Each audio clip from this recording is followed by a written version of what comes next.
6 episodes in, I have told you what happened. The stroke, the ICU, the speech that stopped cooperating, the isolation, the slow return. Today is different. Today I tell you what I actually did about it every single day. For 4 years. My name is Murli, the resilient veteran. I am not a doctor. I am the guy who had the stroke and figured things out one day at a time. Before the stroke, speech was my edge. I was an orator. I explained complex systems to teams. I taught. I presented. I led. Even during COVID, when I lost my job, my ability to teach and communicate kept me going. Words were never my problem until they were. The stroke did not touch my memory. I still remember Linux commands I learned 2 decades ago. I remember my school learnings. My mind was completely intact. But the pathway between what I knew and what I could say, damaged. Imagine knowing exactly what you want to say, every word, every detail, and your mouth refusing to cooperate. For nearly 3 years, I did not even know the name of what I had. I thought it might be aphasia. Then, in late 2023, my speech language pathologist, Letitia Hendrickson, told me the correct term, spastic dysarthria. I went home and researched it. Aphasia, the language is gone. The person cannot find the words. Spastic dysarthria, the words are all there. The knowledge is intact. But the motor pathways controlling speech, damaged. I also learned about the golden hour in stroke. The first few hours after it happens are critical for treatment and recovery. I missed that because I did not know I had a stroke for 15 days. But missing the golden hour does not mean missing recovery. It means the road is longer and harder and more dependent on what you do yourself after discharge from Dignity Health. Northridge Hospital. My main treatment continued at Los Angeles County, Olive View, UCLA Medical Center in Silmar, California. For ongoing care, I attended El Proyecto del Barrio on Woodman Avenue. Good facilities, good doctors, good care. But here is the honest truth. Your doctor sees you once a week. Your speech language pathologist, 30 to 40 minutes, once a week. The other 6 days are yours. What you do with those 6 days, that is where recovery actually lives. So here is what I did with mine. Neuroplasticity is real. I know because I lived it, not because I read about it. Every time you repeat a sound, every time you say a word again, you are laying new wire. Thin at first, almost nothing, but repeated enough, that wire becomes stronger.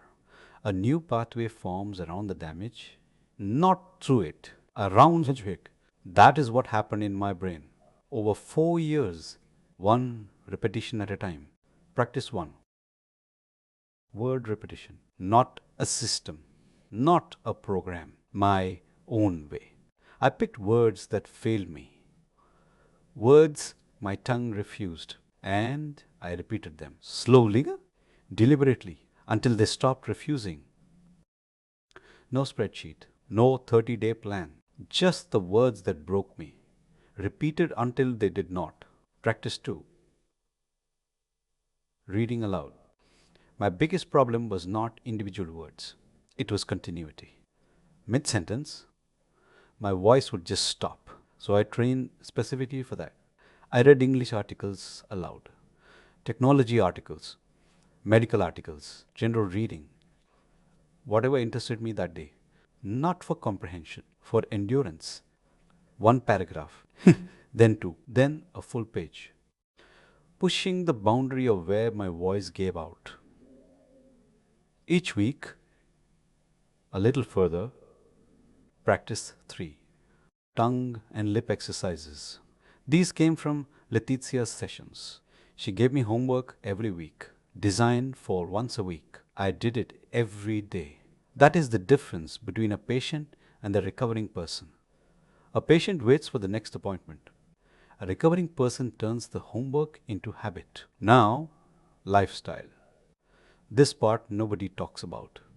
But I believe it matters as much as the exercises. Zero alcohol, not one drop. Not because someone told me not to, because I understood what alcohol does to the brain, and my brain had enough damage already. Low salt, almost no salt. For months, same food, same routine, monotonous by design. People say everything in moderation. I say, not when you are rebuilding a damaged brain. Some things require complete commitment. The Indian Air Force taught me this. Discipline is not motivation. Motivation comes and goes. Discipline stays.